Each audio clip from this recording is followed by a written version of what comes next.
Several American cities have done Rails to Trails projects. In many ways, Milwaukee's Beer Line Trail is like most of the projects. Train service through Milwaukee's Northeast Industrial Corridor left, so Milwaukee has made it into a trail, and the residents and city are still working on it. When I walked the Beer Line Trail recently, I found it connecting modest, well-kept residences, some light industry, and small businesses. What makes the Beer Line Trail different is the work it does to bring the two neighborhoods' borders together.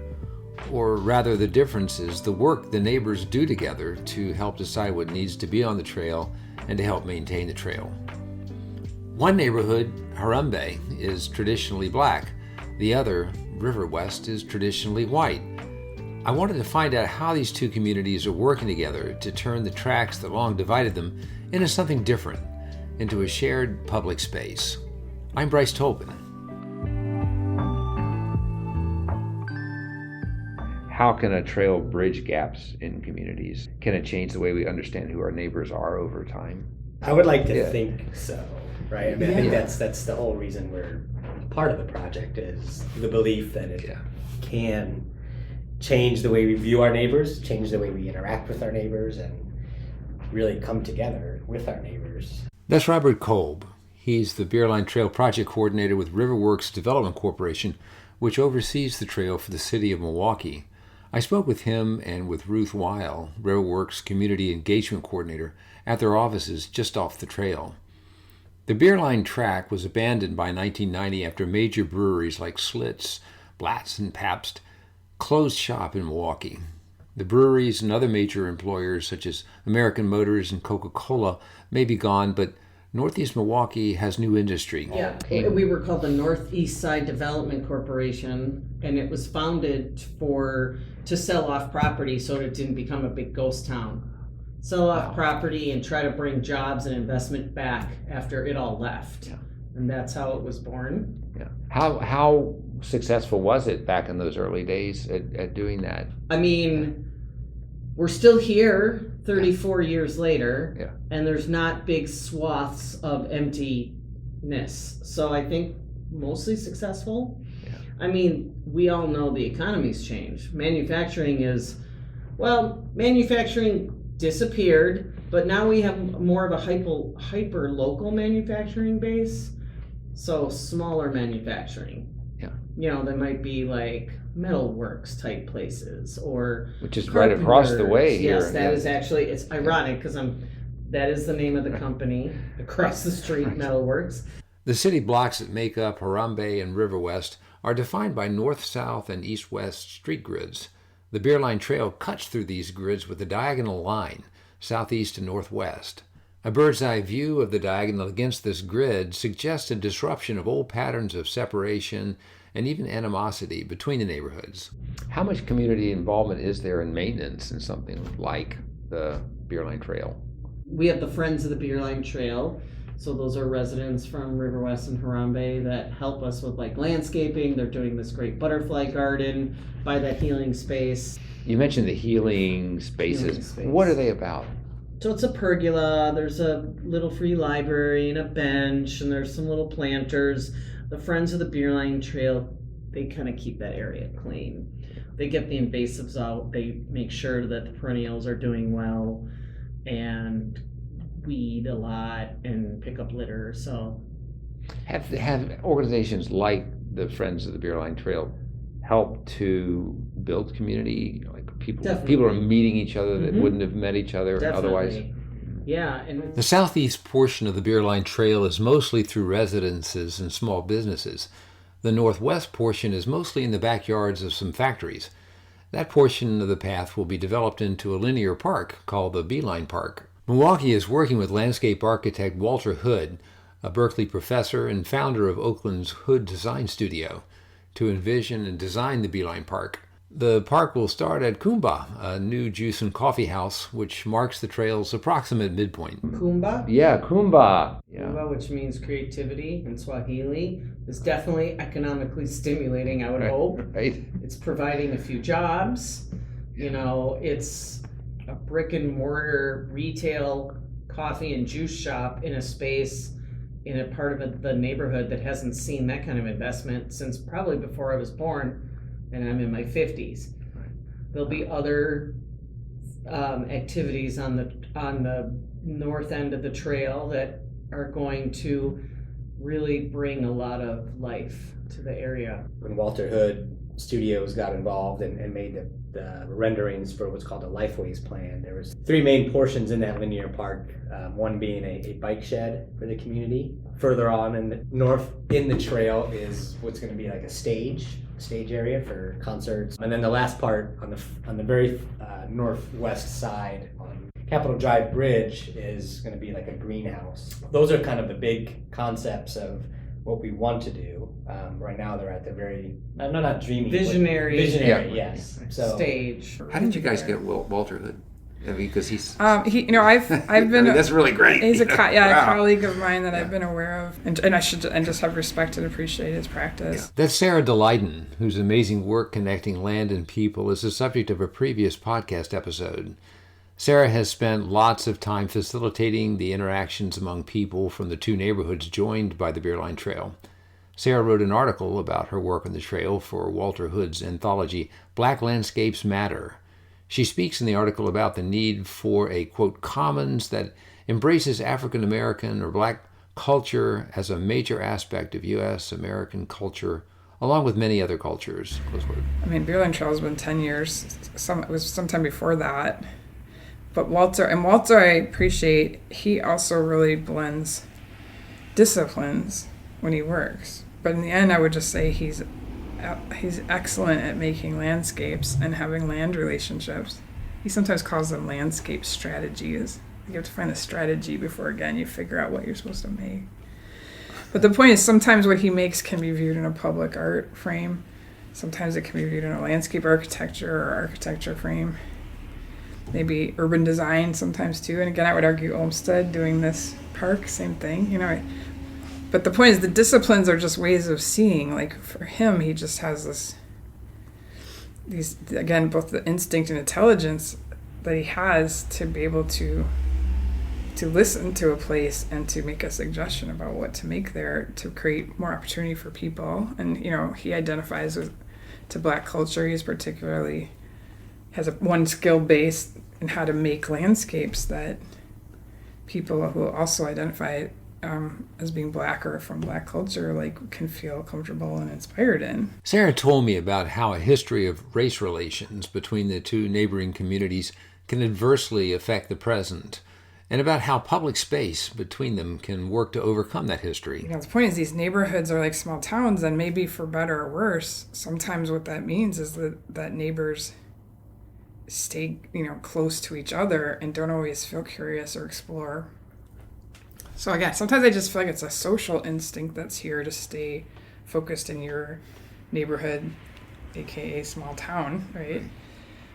But then what happens that is challenging from our race dynamics is that sometimes if there's a racial identity difference between 2 neighborhoods, there won't necessarily be much exploration or curiosity or engagement happening between them. And then that, doesn't necessarily, in and of itself, doesn't have to be bad. Like humans sometimes thrive when they're around similar people to themselves, but it's when it comes to that feeling of what we sometimes refer to as racial segregation, or sometimes, again, can lead to conflict or even violence, because those feelings of difference sometimes then get geographically located. So 2 neighborhoods right next to each other. Harambe and River West is 2 neighborhoods that are structured very similarly, like even the architecture. I noticed that. It's very similar. When, again, it feels like there's not access, or one group does not feel welcomed, or maybe, again, feels like it's dangerous for them to be in the other group space. That's always where I'm concerned. And of course, I go to public space as one way to try to open up that there's something shared. So for me, public space has been a tool to create a third place for neighbors from 2 different neighborhoods to just have a place of intersection. So this, in a sense, was an old beer line, rail line that has been slowly converted into a trail, and now I focus on the Beeline Park, which is the old rail yard, so just a bigger mile-long area of space that we're building out as a park. with the trail going through it. Sarah has a broad notion of public space. The Beerline Trail is like a sidewalk, which both neighborhoods have against their residence lots. But sometimes that more ubiquitous public space, it doesn't act like public space.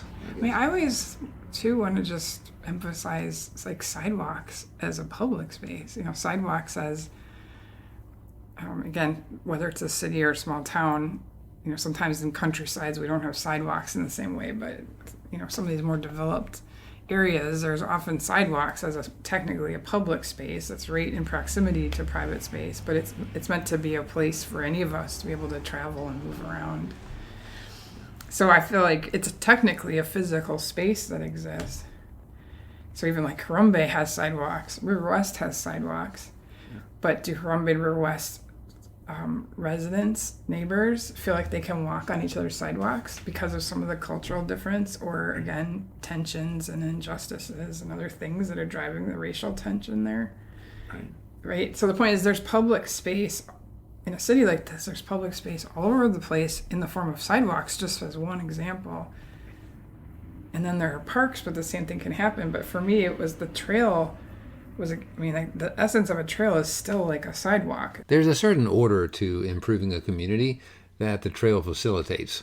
People need to get to know one another before they can organize, before they can make changes, and before they can advocate for changes that they aren't permitted to do themselves. But it's also giving this possibility of a recreational space, a social space. You know, for me, public space, too, is still making political space to protest, space to organize. So I just believe if neighbors can get to know each other, they also can better, you know, talk about what they want to do. Again, what do they want their neighborhood to look like in the future? What do they want to keep? What do they want different? And then figure out how to make choices and advocate for themselves. Yeah. You know, like, you still have to be a group, and you still have to, like, know people have to know each other to be able to get to that kind of political goal too. And then when they had that conversation they would have it not just with their neighborhoods, say like Riverwalk, but they would have it like, you know, sort of inter-neighborhood conversations about what do we want for the greater neighborhood. Well, and you're literally, I mean, this is where, again, the border spaces, whether it's a neighborhood, a town, a city, those constructs we have as humans to still differentiate our lands. We do it by even just saying, here's property ownership lines for a private or public purpose, right? We're always making these invisible lines on our land. But whatever that is, again, because of the way land works, it's not like it's really an edge that's that the land just ends, right? Like, a decision I'm going to make on this side of a border is going to affect the other side of the border, and vice versa.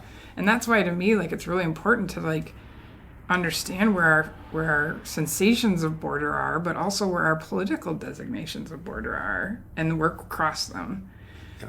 And again, there's all kind of political benefit to that, but I'm also at some level just still interested in the social strength that can come from working across borders. And this is, again, I would say, this isn't just a U.S. story, but there is a particular version of this story here because of how this nation developed through colonial practice, and that took the form often of property delineation and ownership, and even government bodies forming to own certain property. I mean, we were just so real estate focused in our understanding of ourselves as a nation.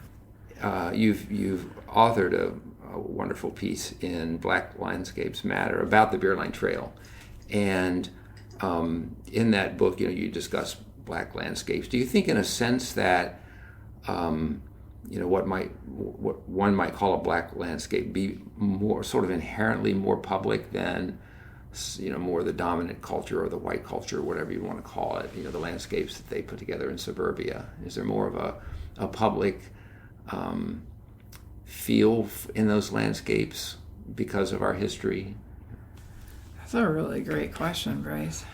I mean, at some level, even talking about the concept of a black landscape, to me, is trying to offer another option to what I do think of as white-dominated landscapes, which is the U.S. as a whole, as well as any real estate subset inside of it, including the city of Milwaukee, or the neighborhoods of Harambe and River West.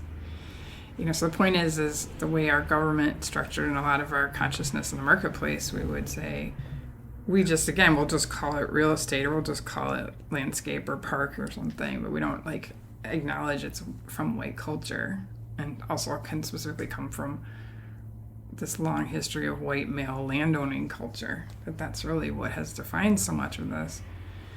And so I feel like whether you call it black landscape, or again would pick another cultural frame to talk about landscape with, at some level it is about just acknowledging what culture has created the situation we're in and our understanding of our sense of place right now. And so that's one piece of it. I think the second piece of it is just what specifically can black culture and cultures bring to our understanding of landscape. Right. Black culture is an enormous part of what the city of Milwaukee is. We don't always necessarily, I always hope we will get better at acknowledging that more. And this is a city that has really been formed, and even current resident population that many people associate to being from one or more black cultures, maybe other cultures too, right? But that's a big part of the identity of a lot of the people who live and work here. And so what does that mean to allow for that, not dominant, to become dominant in the sense of overtaking, but just to be really acknowledged and given space for it to have its cultural instincts come forward.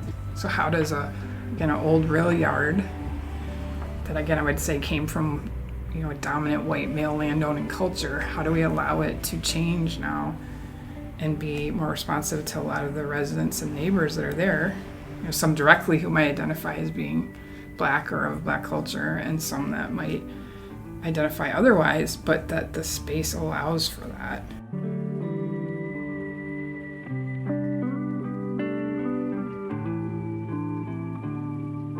Thank you for listening to Public Spaces.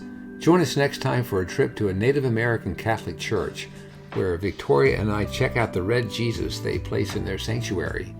We discuss with the church's priest the political questions of how flexible Christianity should be for the expression of various people's cultures, and whether Jesus was, in any sense, indigenous. Until then.